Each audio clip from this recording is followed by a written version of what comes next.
Bonjour, ici Hélène Poiseau, psychologue et tarologue. Je vous propose aujourd'hui une petite vidéo sur l'interprétation intuitive du tarot. Lorsque l'on parle de l'interprétation intuitive des tirages, on pourrait penser à des pratiques de divination, de voyance ou de médiumnité.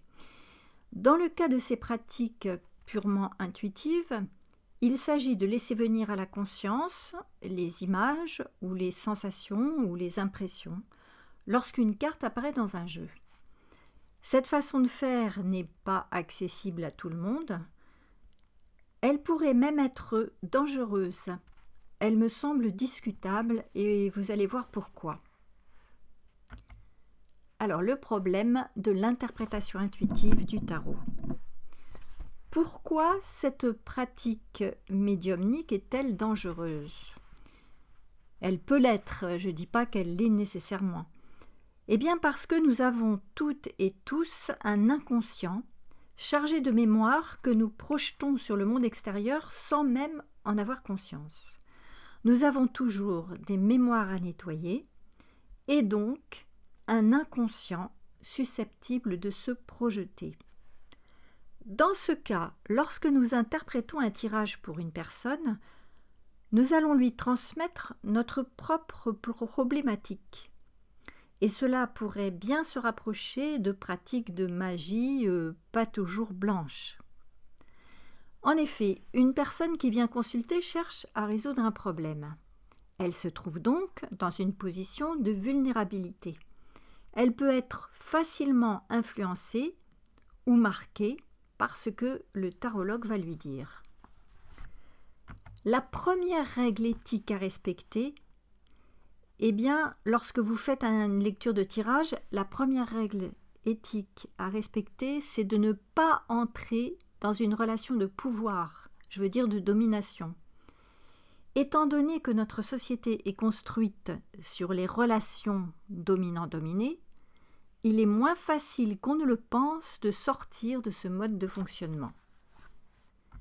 Pour résumer, alors que vous pensez peut-être écouter votre intuition, vous risquez fort de projeter votre problématique et votre propre monde sur le consultant, d'exercer ainsi votre pouvoir sur la personne qui vient demander votre éclairage.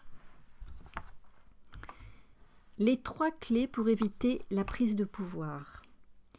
Je vous propose 3 clés pour ne pas entrer dans une prise de pouvoir. La première clé, c'est celle de l'écoute. Avant de commencer à parler, il convient de vous taire, de manière à pouvoir écouter votre consultant, entendre ses mots à lui, observer ses expressions et ses gestes, sentir son énergie. La deuxième clé, c'est celle du questionnement. Après avoir écouté votre consultant dans un état d'ouverture et de réceptivité, vous allez chercher à éclaircir certains points qui vous paraissent flous. Vous allez lui poser certaines questions pour préciser et pour clarifier son problème. Alors ce sera quand, où, quoi, comment, à qui, etc. La troisième clé, c'est le regard sur les cartes. Vous allez inviter le consultant à exprimer son ressenti face aux cartes qu'il a tirées. Il va ainsi lui-même se projeter sur les cartes, ce qui vous permettra de mieux percevoir son propre monde. Et jusque-là, vous n'aurez fait encore aucune interprétation. Vous avez laissé de l'espace et vous êtes entré en communication plus profonde avec votre consultant. Vous vous êtes synchronisé sur lui. Vous lui avez donné la possibilité de se sentir en confiance et en sécurité. L'interprétation intuitive du tarot. Maintenant que vous avez pu pénétrer doucement dans le monde de votre consultant, votre intuition va se caler sur ses propres besoins et sur les possibilités qu'il a d'entendre ou non le message des cartes. Pour interpréter de façon intuitive, vous allez suivre 5 étapes. La première, un détail de la carte. Après avoir demandé à votre intuition de rester dans la justesse, vous allez vous laisser attirer par un détail, un symbole, un objet, une couleur de la carte que vous choisissez d'interpréter. Deuxièmement, la place de la carte. Vous allez rapprocher ce détail de la place occupée par la carte en fonction du protocole que vous aurez choisi. Par exemple, l'obstacle ou le problème, le conseil ou le message de l'âme, la personnalité ou l'ego, etc. Troisièmement, la validation. Chaque fois que vous recevez une intuition, cherchez à la faire valider en posant une question à votre consultant, comme « Est-ce que cela vous parle ?» et puis laissez-le s'exprimer. Quatrièmement, la vue d'ensemble.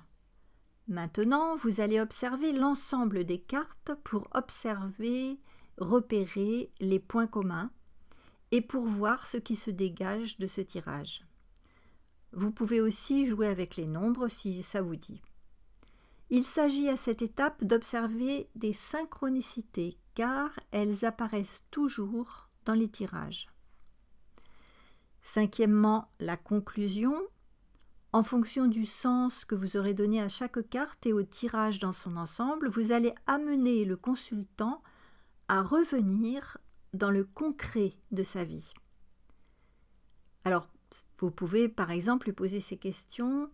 Que vous dit concrètement ce tirage? Comment vous sentez-vous maintenant? Quels petits changements avez-vous envie de faire dans votre vie? 3 clés pour favoriser votre intuition. Un certain nombre de positionnements vont favoriser l'écoute de votre intuition. Alors, le premier positionnement, c'est lâcher. C'est d'abord de ne pas vouloir stimuler votre intuition, car elle vient toute seule quand c'est le bon moment pour elle. Il est donc important de lâcher. Vous pouvez vous dire, si je n'ai pas d'intuition, eh bien ce n'est pas grave.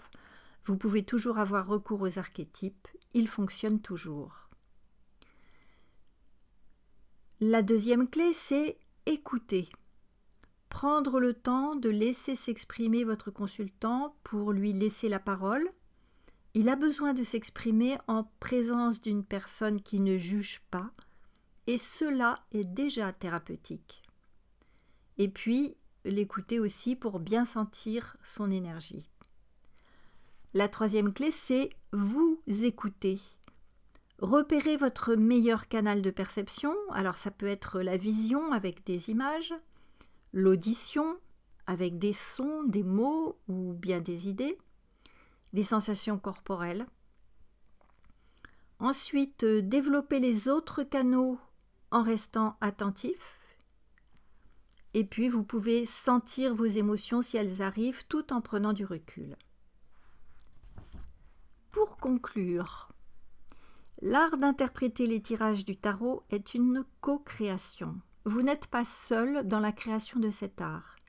Plus vous soignez la qualité de la relation avec le consultant, plus votre intuition s'invitera et se développera.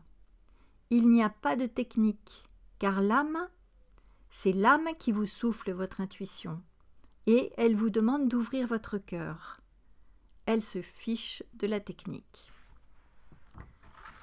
Voilà, j'espère que cette petite vidéo vous aura aidé à écouter votre intuition. Si vous n'avez pas encore téléchargé le guide, vous trouverez le lien sous la vidéo. Et si vous n'êtes pas encore abonné, eh bien faites-le tout de suite. Je vous remercie de votre écoute et je vous dis à la prochaine vidéo. À très bientôt.